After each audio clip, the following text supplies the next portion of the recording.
નમસ્કાર દર્શક મિત્રો, હું છું આશ્લેષા પટેલ અને આપ જોઈ રહ્યા છો અર્થ પડકાર ન્યૂઝ. તારીખ 15/8/2025 શુક્રવાર કૃષ્ણવત સપ્તમી.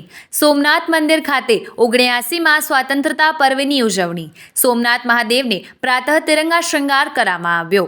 સોમનાથ મંદિર કરોડો શ્રદ્ધાળુઓની આસ્થાનું કેન્દ્ર છે.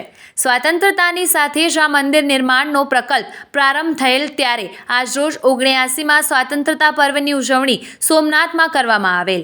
પ્રાતઃ શૃંગાર તિરંગા સાથે કરવામાં આવેલ તેમજ મંદિર પરિસરમાં ધ્વજવંદન ટ્રસ્ટના જનરલ મેનેજર વિજયસિંહ ચાવડાના વરદ હસ્તે કરવામાં આવ્યું હતું, જેમાં સોમનાથ સુરક્ષામાં ફરજ બજાવતા સુરક્ષા સ્ટાફ, ટ્રસ્ટના કર્મચારીઓ, મંદિરના પૂજારી, યાત્રિકો જોડાયા હતા. ધ્વજવંદન સાથે ભારત માતાની વંદના કરવામાં આવેલ તેમજ જેમના સંકલ્પ થકી સોમનાથ મંદિરનું નિર્માણ થયું તેવા સરદાર વલ્લભભાઈ પટેલની પ્રતિમાને પુષ્પાંજલિ અર્પણ કરવામાં આવી હતી.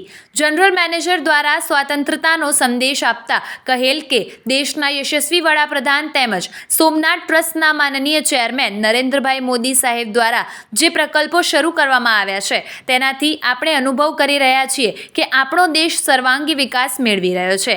મેક ઇન ઇન્ડિયા, સ્વચ્છ ભારત અભિયાન જેવી સર્જનાત્મક વિચારધારાથી રાષ્ટ્ર વિકાસના પથ પર અગ્રેસર થયું છે. એક ભારત શ્રેષ્ઠ ભારતનું સપનું સાકાર થઈ રહ્યું છે. આપણો દેશ ઉત્તરોત્તર પ્રગતિ કરે એ શ્રી સોમનાથ મહાદેવને પ્રાર્થના કરીએ. આ તકે પોલીસ સ્ટાફ, SRP જવાનો તેમજ શ્રી સોમનાથ ટ્રસ્ટ પરિવાર તેમજ મોટી સંખ્યામાં શ્રદ્ધાળુઓ ધ્વજવંદનના કાર્યક્રમમાં પધારેલ સૌને સોમનાથ ટ્રસ્ટ તરફથી પ્રસાદ વિતરણ કરવામાં આવેલ. આવા જ અવનવા સમાચારો માટે જોતા રહો અર્થ પડકાર ન્યૂઝ. રિપોર્ટર ભરતસિંહ જાદવ, ગીર સોમનાથ. જોતા રહો અર્થ પડકાર ન્યૂઝ અને અમારી ચેનલને લાઇક, શેર અને સબસ્ક્રાઇબ કરવાનું ભૂલશો નહીં.